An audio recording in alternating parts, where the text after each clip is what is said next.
এক রাতের বৃষ্টিতেই সব চাষের স্বপ্ন শেষ হয়ে গেল। আর এই দেখো আমাদের এদিকে জমিনের ঠিক কি অবস্থা। আজ হলো 1 মে, শ্রমিক দিবস। তাই পৃথিবীর সমস্ত শ্রমিকদের উদ্দেশ্যে জানাই শ্রদ্ধা এবং প্রণাম।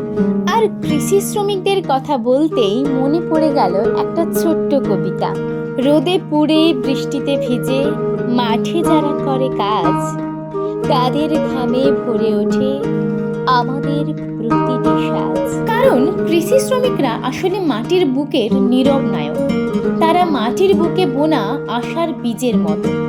তাদের হাতেই জন্ম নেয় সোনালী ফসল। আর ছোট থেকেই দেখে এসেছি বাড়ির বড়রা ঠিক কিভাবে কষ্ট করে চাষ করে। আর এবছর চাষের ধান তো খুব ভালোই হয়েছে, কিন্তু কালকে হওয়া বৃষ্টিতে সবকিছু নষ্ট হয়ে গেছে। আর তাই এগুলো তুলতে আমাদেরও আসতে হয়েছে জমি। সত্যি কথা বলতে বাড়িতে কাজ খুব কমই করি, তাই জমিনের এইটুকু কাজই খুব কষ্টের মনে হচ্ছিল। তাই কিছুক্ষণ ধানগুলো তুলছিলাম, কিন্তু আর পারছিলাম না। আর আজ জমিতে গিয়েছিলাম বলেই বুঝতে পারছিলাম যে শ্রমিকদের সত্যি ঠিক কতটা কষ্ট করতে হয়।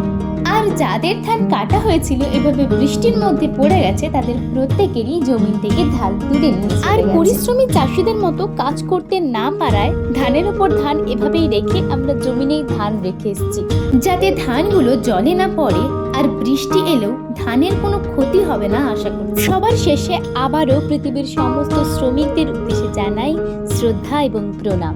ওনারা সারা জীবন সুস্থ থাকুক, ভালো থাকুক, এই কামনাই করি। আর আজ 1 মে শ্রমিক দিবসে আমার যেই প্রোগ্রামটা হওয়ার কথা ছিল, একটা দোকানের উদ্বোধন, সেটাও ক্যান্সেল হয়ে গেল এই বৃষ্টির কারণে।